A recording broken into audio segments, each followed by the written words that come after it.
அஸ்ஸலாமு அலைக்கும். Hi friends, எப்படி நல்லா இருக்கீங்களா?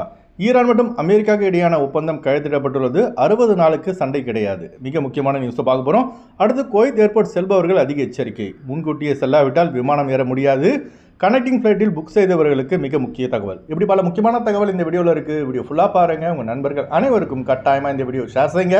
இப்போ வாங்க குவைத்துடைய மிக முக்கியமான நியூஸை பார்ப்போம். ஈரான் மற்றும் அமெரிக்காவுக்கு இடையான சண்டை முடிவுக்கு கொண்டு வருவதற்கு முக்கிய ஒப்பந்தம் கையெழுத்திடப்பட்டுள்ளது. இதில் ஈரான் அணு ஆயுதத்தை கொள்முதல் செய்யவோ வாங்கவோ கூடாது என ஒப்பந்தத்தில் திட்டவட்டமாக அமெரிக்கா குறிப்பிட்டுள்ளது. இந்த ஒப்பந்தத்தில் பார்த்தீங்கன்னா 14 அம்சங்கள் கொண்டதாக தயாரிக்கப்பட்டுள்ளது. இதில் முக்கியமானது என்னவென்றால், ஹர்முஸ் கடல் வழிப்பாதை எந்தவித கட்டணமின்றி அனைத்து நாட்டின் கப்பல்களுக்கு திறக்கப்பட வேண்டும். யுஎஸ் பிளாக்கெட் நீக்கப்பட வேண்டும். ஈரான் மீதான பொருளாதார தடை நீக்கப்பட வேண்டும். ஈரான் யுரேனியத்தை செறிவூட்டல் செய்யக்கூடாது. அணு ஆயுதம் தயாரிக்கக்கூடாது. ஈரானின் சீரமைப்புக்கு $300 பில்லியன் அமெரிக்கா வழங்கும். 60 நாட்களுக்கு எந்தவித ஒரு மோதலிலும் ஈடுபடக்கூடாது. ஈரான் எண்ணெய் ஏற்றுமதி செய்ய முழு அனுமதி அளிக்கப்பட்டுள்ளது. லெபனான் மீது எந்த ஒரு அத்துமீறலும் இஸ்ரேல் நடத்தக்கூடாது. இதில் எந்த ஒரு சிக்கலும் இல்லாமல் 60 நாட்கள் கடந்தால் இந்த அக்ரிமெண்ட்டில் உள்ள மாதிரி நடக்கும்.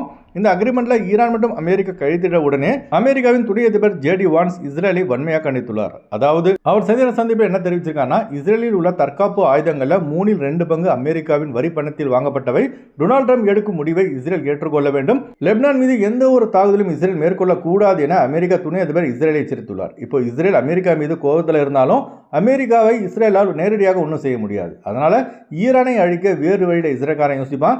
ஏன்னா கல்ஃப் ரீஜன்லேயே பார்த்தீங்கன்னா ஈரான் மட்டும்தான் இஸ்ரேலை நேரடியாக எதிர்க்கும் சக்தி உள்ள நாடு. வளைகுடா நாடுகளை தன் கட்டுப்பாட்டில் கொண்டு வர இஸ்ரேல் நினைக்குது. ஆனால் அதற்கு மிகப்பெரிய தடையாக ஈரான் உள்ளதால் தான் இஸ்ரேல் ஈரானை தாக்குகிறது. Saudi Arabia, Kuwait, Qatar, Oman, Bahrain, Arab Emirates ஆகிய ஜிசிசி நாடுகளும் ஈரான், ஈராக், எகிப்து ஆகிய அரபு நாடுகளும் ஒன்றா சேர்ந்து ஒற்றுமையாக இருந்தால் மட்டுமே இந்த வளைகுடா சண்டை முழுவதுமாக முடிவுக்கு வரும். அப்போதான் இஸ்ரேலின் ஆட்டம் எடுபடாது. விரைவில் இந்த வளைகுடா சண்டை முடிவர பிரார்த்தனை செய்யுங்க. அடுத்து ஒரு மிக முக்கியமான தகவலுங்க. குவைத் ஏர்போர்ட் டெர்மினல் 4 இருந்து இப்போ ஒவ்வொரு விமான நிறுவனங்களும் தங்களது விமான சேவை வழங்கி வருகிறது. டெர்மினல் 5ல் ஜசீரா ஏர்வேஸ் மட்டும் செயல்படுகிறது. டெர்மினல் 4 பார்த்தீங்கன்னா Kuwait Airways, எத்தியாத் Airways, Air Arabia, Emirates, Qatar, Oman, indigo ஆகிய விமான நிறுவனங்கள் புறப்பாடு மற்றும் தரையிறங்க அனுமதி பெற்றுள்ளன. அதுபோல இன்னொரு மிக முக்கியமான தகவலுங்க, Kuwait to Dubai, Dubai to Chennai connecting ஃப்ளைட்டில் புக் செய்தவர்கள், அதாவது குவைத் டு துபாய் குவைத் ஏர்வேஸ்லையும் துபாய் டு சென்னை பார்த்தீங்கன்னா ஏர் இந்தியாவிலும் புக் செய்தவர்கள் 4 மணி நேரத்துக்கு முன்பாக செல்லணும். ஏன்னா நம்ம சப்ஸ்கிரைபர் ஒருத்தருக்கு பார்த்தீங்கன்னா குவைத் ஏர்வேஸில் போர்டிங் பாஸ் கொடுக்கல. ஏன்னா அவருடைய ஃப்ளைட் டிக்கெட் சிஸ்டத்தில் அப்டேட் ஆகலைன்னு ரிஜெக்ட் பண்ணிட்டாங்க. அதுக்கப்புறம் லாஸ்ட் டைமில் தான் போர்டிங் பாஸ் கொடுத்தாங்க. அதனால இந்த மாதிரி சுச்சுவேஷன் வராமல் இருக்க ஏர்போர்ட்டுக்கு 4 மணி நேரத்துக்கு முன்கூட்டியே போயிடுங்க. உங்கள் ஃப்ளைட் ஸ்டேட்டஸை செக் பண்ணிட்டு ஏர்போர்ட்டுக்கு போங்க.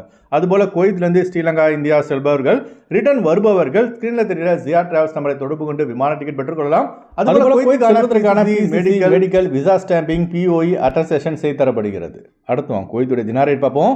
ஒரு தினார் குவைத் இந்தியாவின் மதிப்பு $304.50 உள்ளது. ஒரு தினார் குவைத் இலங்கையின் மதிப்பு $1041.66 உள்ளது. இப்போ நான் சொன்னது வந்து குவைத்துடைய அல்முலா ரேட்டுங்க. அடுத்து குவைத்துடைய கோல்ட் ரேட் பார்ப்போம். 1 கிராம் 24 கேரட் தங்கத்தின் விலை 43 தினார் 485 ஃபில்ஸாக உள்ளது. 1 கிராம் 22 கேரட் தங்கத்தின் விலை 39 தினார் 876 ஃபில்ஸாக உள்ளது. ஓகே ஃப்ரெண்ட்ஸ், இந்த வீடியோ ஷேர் செய்யுங்க. இந்த வீடியோ சம்பந்தமாக நீங்கள் என்ன நினைக்கிறீங்க என்பதை மறக்காமல் கமெண்ட்ஸ் பதிவு செய்யுங்க. எப்போதும் இணைந்திருப்போம். உங்களின் ஒருவன் ஜியாவுதீன். அஸ்ஸலாமு அலைக்கும்.